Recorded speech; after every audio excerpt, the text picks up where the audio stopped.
Why do we call gold and silver honest money? Why do we need them so desperately right now? I argue that these are not normal times. Humanity is in a state of deep corruption, much like the Roman Empire before its collapse. I believe that this corruption endangers the future of Western civilization, and that if we don't reform our societies, we will meet a similar fate. I also believe that precious metals have an important role to play in this reform. When they are used as money, they have a tendency to promote hard work and creativity. When they are abandoned in favor of fiat currencies, work becomes unprofitable, and the only way to get ahead is either through speculation or graft. In this video, we will explore the link between our monetary system and our values as a society. We will explain how holding precious metals is not just a prudent investment, but also a crucial step towards saving our civilization.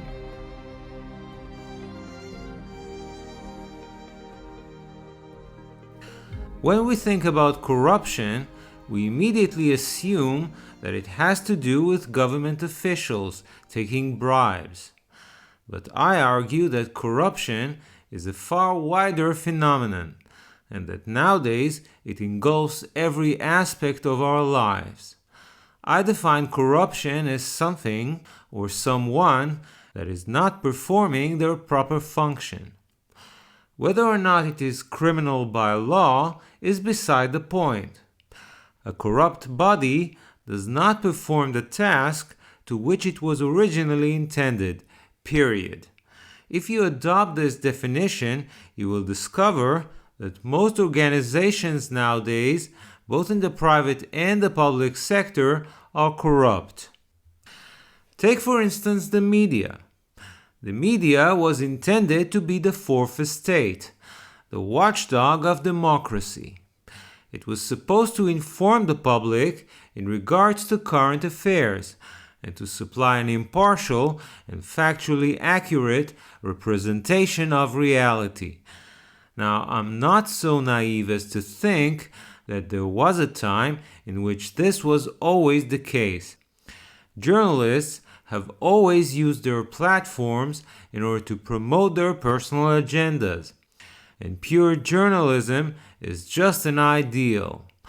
However, we are now living at an age in which the news is anything but the truth, and the main goal of journalists is to deceive the public.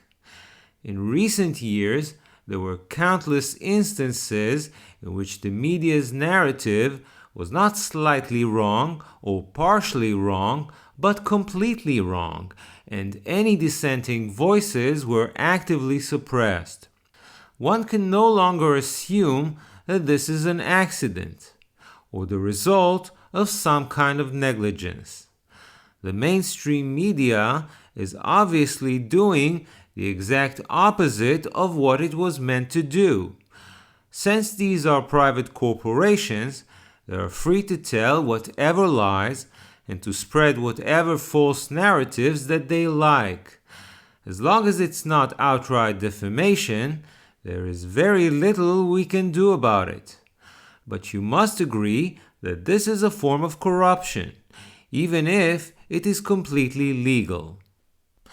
Employ this principle on any other establishment, and you will discover that they are all corrupt. The police, for instance, no longer enforces the law.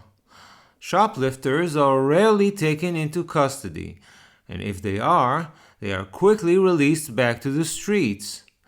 The courts are just as bad.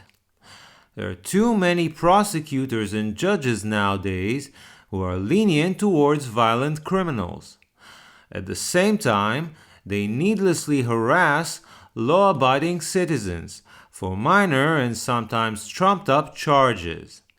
A perfect example for this is the way in which President Trump was dragged through the courts on flimsy and unsubstantiated charges.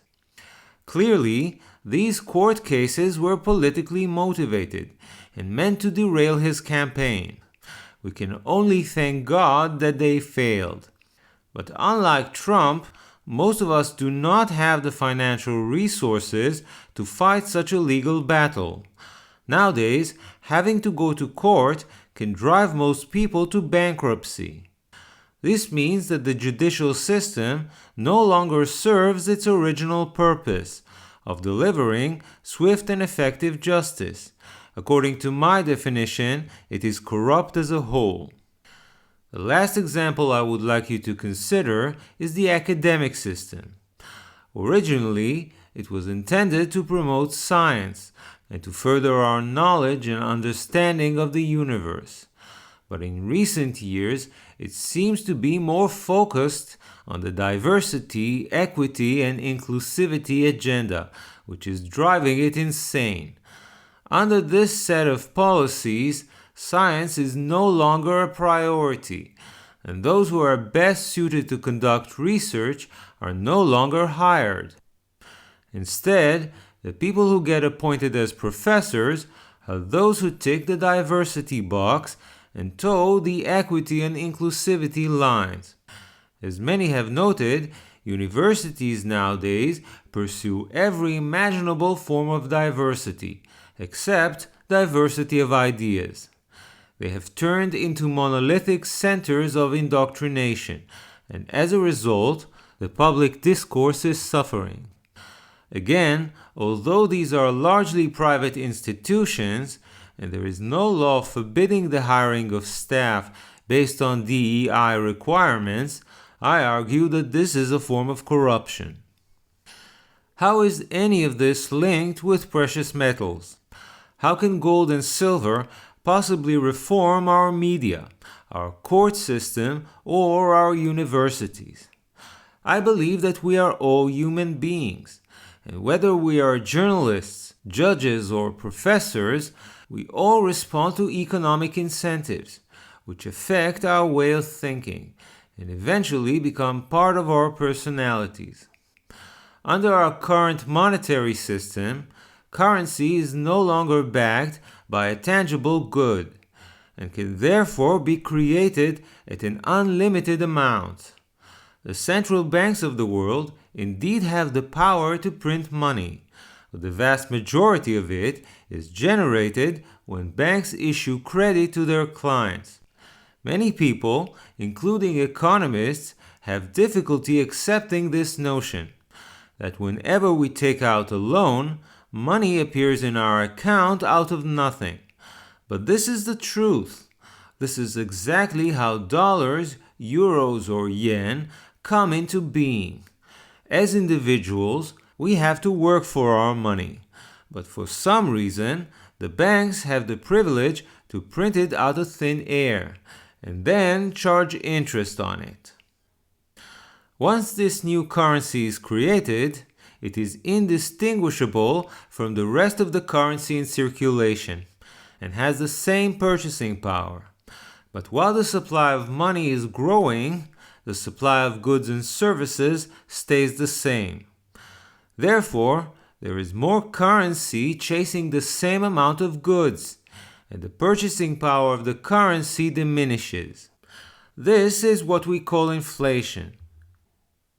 Now, if the person taking out this loan happens to be an entrepreneur who will use this money to open a new business and produce new products, then the increase in goods and services may offset the increase in the money supply, and prices will remain the same.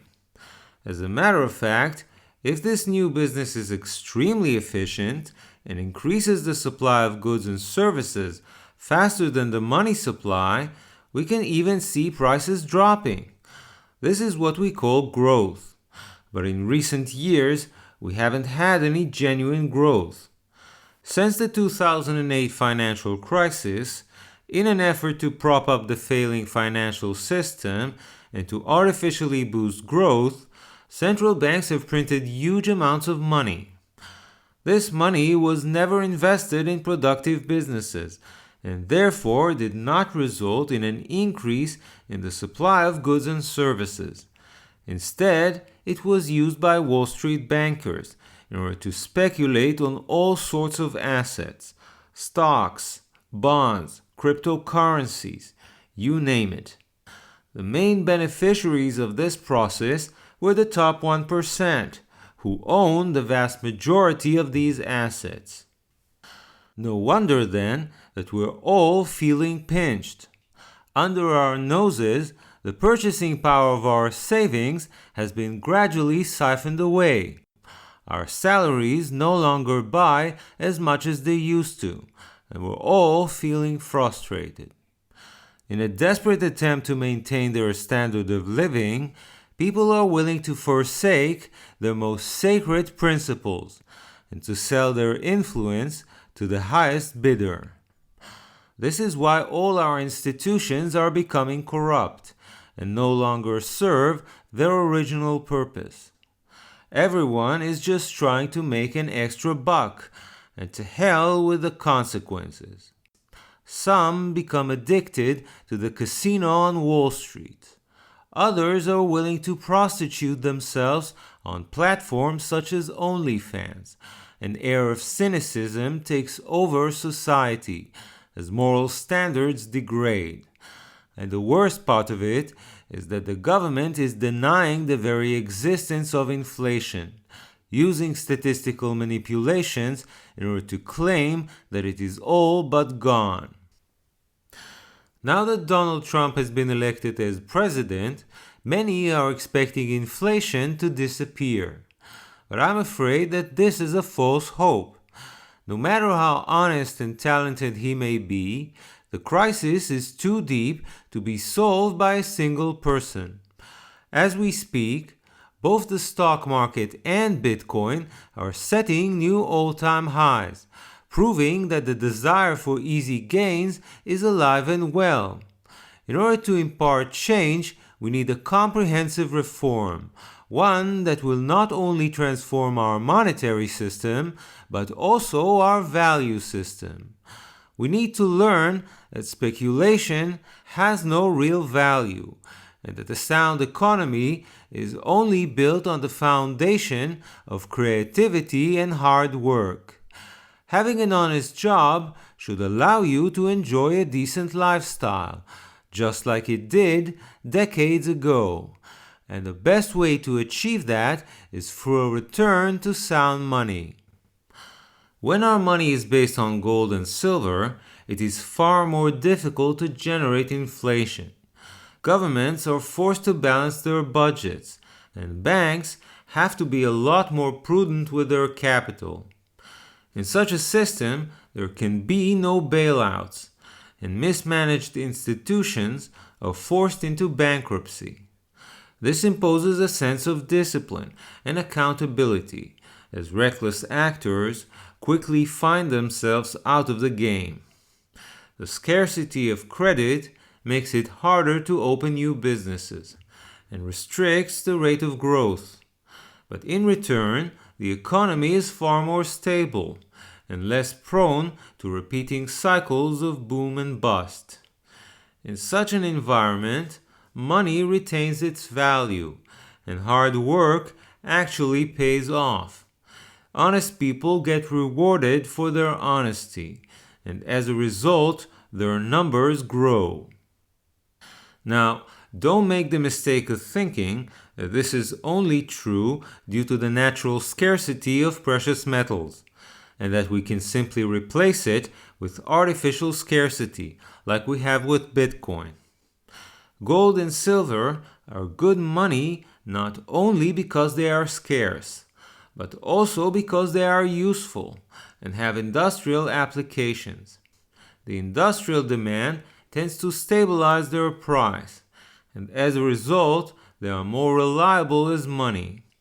Since Bitcoin has no industrial uses, there are no industrial consumers to step in and buy it whenever the price drops. As a result, it is inherently volatile and unsuitable to serve as money. I must admit that in recent years, the price of gold and silver has been underwhelming. Given all the inflation we have seen, I would expect their prices to be much higher by now. But apparently, there is an inverse correlation between the price of precious metals and the degree of corruption in the system.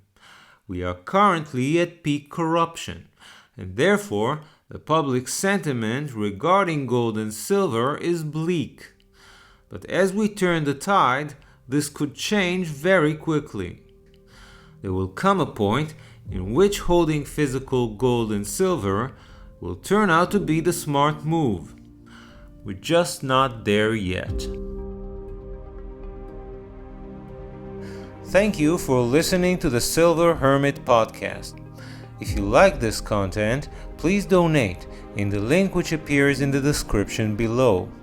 Please subscribe to this channel and share it with your friends and family. Hit the bell icon to be notified whenever I release a new video. Remember, I'm not a licensed financial advisor. This video is intended for general informational purposes only and should not be regarded as investment advice. Before taking any investment decision, please consult with a professional financial advisor who may assess your personal investment objectives and needs.